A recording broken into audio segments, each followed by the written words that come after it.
Olá, queridos. Eu sou o pastor Heraldo Gabri, pastor pela Assembleia de Deus, Ministério de Madureira. Moro na cidade de Caldas da Rainha, aqui em Portugal. Deus abençoe a todos. É mais um vídeo, porém, antes de começarmos o vídeo propriamente dito, eu quero pedir a todos que ainda não são inscritos que se inscrevam no nosso canal Aos Confins da Terra. Que, gostando do vídeo, dê o seu like, o seu joinha. Acione o sininho para receber os nossos vídeos todas as segundas, quartas e sextas-feiras. E também compartilhe, se possível, os vídeos com os seus amigos, grupos, pessoas da sua relação, para que possamos tornar fácil chegar a palavra de Deus aos confins da terra. Muito bem, vamos falar um pouco sobre sabedoria, né? Todo mundo quer ser sábio, todo mundo gostaria de ser sábio, mas a sabedoria, ela tem duas variantes, ela tem duas fontes. E o tema desse vídeo de hoje é o seguinte: sabedoria sim, mas qual delas? Ora, pastor, se é para ter sabedoria, ainda tem que saber qual delas. Se tudo é sabedoria. Só que nós temos duas fontes de sabedoria. Uma fonte é a terrena e a outra fonte é a divina. A sabedoria, ela por si só, ela é uma grande vantagem, né? A pessoa precisa ter um pouco de sabedoria. Ainda que não seja, né, uma sumidade em sabedoria, mas pelo menos ela precisa ser sábia em alguns momentos da sua vida. Só que a sabedoria da terra, a sabedoria terrena, ela é uma sabedoria contaminada pelas coisas da terra, pelo pecado, pelo nosso dia a dia desgastante. E a sabedoria que vem de Deus, ela tem atenuantes que o próprio Deus nos mostra, nos dá. Vamos meditar hoje sobre essas duas sabedorias, tá? Desde que o homem foi expulso do Éden, foi colocado no mundo fora do jardim do Éden, por pecado, por desobediência, o pecado afetou tanto esse homem que ele, por exemplo, hoje usa aproximadamente 5% do seu cérebro. E mesmo assim, com 5% do cérebro, o homem ainda consegue surpreender nos seus feitos. Quantas invenções, quantas maravilhas da natureza são criadas por este homem afetado pelo pecado, que nos surpreendem. Agora imagine esse homem usando 100% do seu cérebro, a totalidade da sua capacidade de raciocínio. Como não seria, tá? Falando biblicamente sobre essas duas sabedorias, nós queremos meditar um pouquinho sobre como identificá-las. E um escritor da Bíblia, um dos escritores da Bíblia, né? O apóstolo Tiago, conhecido por muitos como o meu irmão de Jesus Cristo, ele nos dá alguma coisa sobre essa sabedoria, tanto a terrena quanto a divina. Por exemplo, Tiago capítulo 1, versículo de número 5, ele diz o seguinte: como obter sabedoria? Ele fala: se, porém, algum de vós necessita de sabedoria, peça a Deus, que a todos dá liberalmente, e nada lhes impropera, e ser-lhe-á concedida. Peça, porém, com fé, em nada duvidando, pois o que duvida é semelhante à onda do mar, impelida e agitada pelo vento. Então, a primeira coisa que nós temos que pedir, a primeira forma de conseguir a sabedoria, é pedindo a Deus. Eu quero abrir um parênteses aqui e falar o seguinte: nós não estamos aqui falando sobre aquela sabedoria que se adquire no banco da escola, no banco da faculdade, que essa sabedoria é um aprendizado gradativo dos livros, a partir de estudos.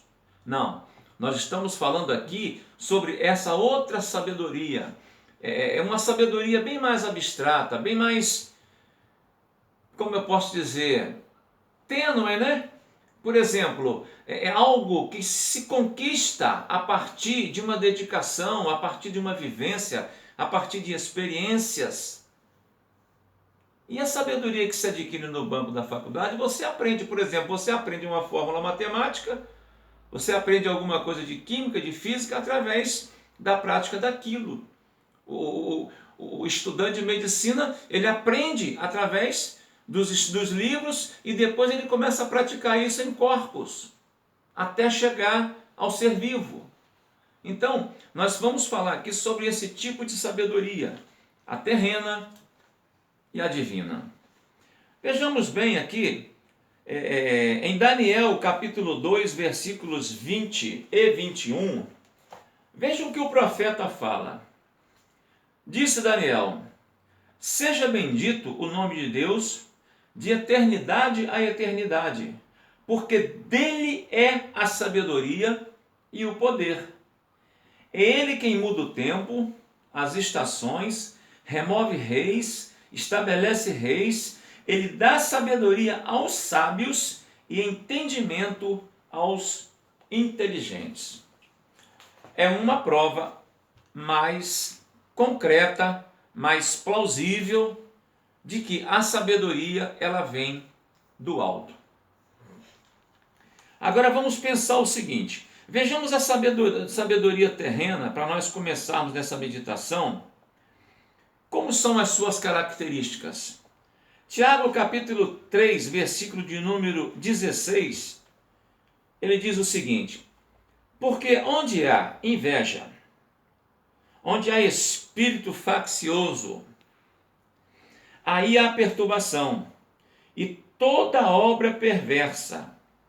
Nesta fonte, a sabedoria torna-se animal e diabólica.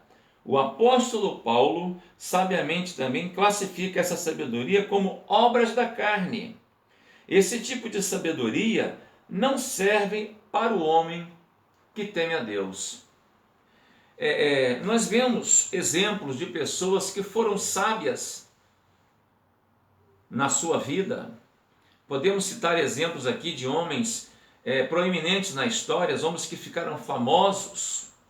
Por exemplo, nós não podemos negar que Hitler não fosse uma pessoa sábia. Só que ele usou a sabedoria terrena para coisas más nessa terra. Vejamos a sabedoria de Napoleão Bonaparte. Quem pode negar que aquele homem era sábio? Ninguém. Só que a sabedoria dele era uma sabedoria terrena. A sabedoria terrena, ela só maquina para o mal. Ela só planeja as coisas más. Temos outras pessoas nas histórias aí, na história geral, na história bíblica. Quantas pessoas usaram a sabedoria terrena para maquinar coisas más para os seus contemporâneos, ou até para pessoas que vieram depois dele, que alguém seguiu aquele exemplo de sabedoria terrena para prejudicar a outro mais à frente.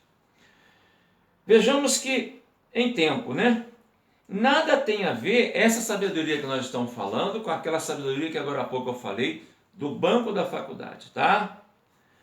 A divisão, tá? No caso aqui a sabedoria terrena, a viver para si e não para Deus. O homem, quando embrenha nessa sabedoria, ele só procura para si. Ele só procura angariar coisas para si. Ele não procura viver uma vida pautada para a palavra ou pautada por Deus. Ele procura viver uma vida pautada para si mesmo, tá? A egocentricidade, ele exerce ela na sua mais pura essência. Ele é 100% egocêntrico. A sabedoria que ele tem, a sabedoria terrena, ele procura viver só para ele. Ele não divide com ninguém. Ele não quer saber de ninguém. Ele é exclusivista. Ao ponto que o próprio apóstolo Tiago, ele também nos fala sobre a sabedoria divina, a sabedoria que vem do céu, tá? A sabedoria que vem do céu, ela vem do alto. ela vem de Deus. Ele identifica, o apóstolo Tiago identifica essa sabedoria que vem do alto, quando ele diz lá em Tiago, no capítulo 3, versículo de número 17, ele fala o seguinte, que ela é, primeiramente, pura, depois ela é pacífica, a sabedoria que vem do alto, ela é moderada, ela é tratável, ela é cheia de misericórdia, ela tem bons frutos, ela é sem parcialidade e nela não há hipocrisia. Olha a diferença da sabedoria que vem de Deus e da sabedoria que vem da terra, que vem do próprio homem, a sabedoria terrena. Essas qualidades estão relacionadas, como já dizia Paulo em Gálatas 5:22, com os frutos do Espírito. Se nós formos olhar direitinho, quando Paulo fala em Gálatas capítulo 5, verso de número 22, acerca dos frutos do Espírito, você vai ver que aquilo ali são coisas da sabedoria de Deus, são coisas que levam o homem que busca a Deus a viver uma vida pautada nos padrões de Deus e não nos padrões deste mundo. As qualidades estão relacionadas não só aos frutos do Espírito, mas essa sabedoria está hoje acessível a todos. Isso não é exclusivista de ninguém, isso não é exclusividade para A ou para B, para rico, pobre, preto, branco, não. Isso está às mãos de quem quiser. A gente nota que lá em Tiago, capítulo 1, versículo 5, ele diz o seguinte: quem quer sabedoria, peça a Deus, e Deus a dá. Agora, presta bem atenção.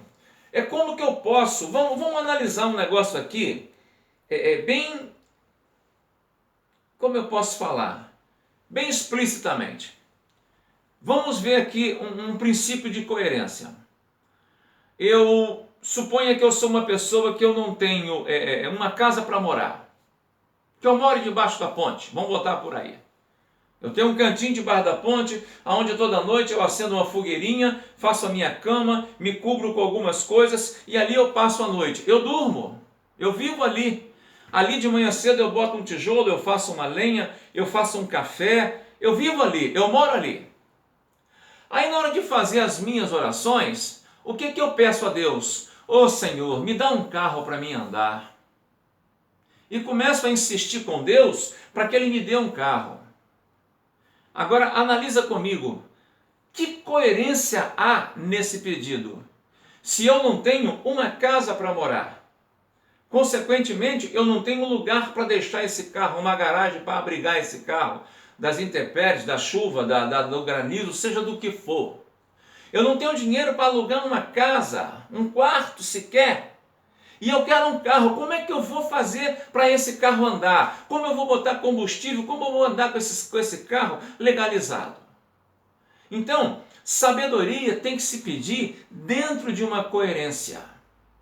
Quantas pessoas pedem e não recebem? A Bíblia diz o seguinte: pedis e não recebeis, porque pedis mal, para gastar de qualquer jeito.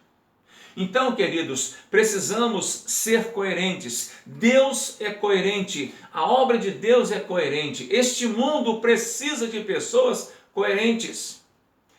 Para terminar, vamos dar o exemplo de uma pessoa que ele foi coerente. Muito, extremamente coerente. Salomão, orando a Deus, o que ele fez? Pediu a Deus algumas coisas. Pediu condição de governar para ser um bom rei. Pediu condição de ser um homem de Deus. Pediu essas coisas a Deus. E nós vamos ver que lá no passado, por ser coerente, a gente vê que os sábios do Antigo Testamento, a Bíblia fala sobre sábios do Antigo Testamento, a Bíblia diz que eles tinham esse segredo, serem sábios. Por quê? Os seus exemplos notáveis, as suas práticas notáveis. E a gente vê um notável de nome Salomão. Vê o que está lá em 1º livro de Reis, capítulo 3, versículo de número 12. Depois de ele pedir a Deus algumas coisas, olha o que o Senhor lhe fala. Eis que faço segundo as tuas palavras. Dou-te coração sábio e inteligente. Veja bem, a coerência de Salomão foi tão atenuante para Deus, que Deus não só lhe deu o que ele pediu, ainda falou para ele, eu vou te dar um coração sábio e inteligente. E Salomão, presta bem atenção, do jeito que eu vou fazer com você, antes de você nunca houve ninguém tão sábio, teu igual, nunca houve ninguém tão sábio, e depois de ti não haverá ninguém tão sábio quanto você. Isso Deus falando para Salomão em 1 Reis, capítulo 3, versículo de número 12. Queridos, vou terminar aqui. Sejamos sábios. Busquemos a sabedoria do alto, porque somente assim nós vamos poder verdadeiramente exercer o nosso papel nessa terra como homens e mulheres de Deus. Eu creio nessa palavra. Você pode crer?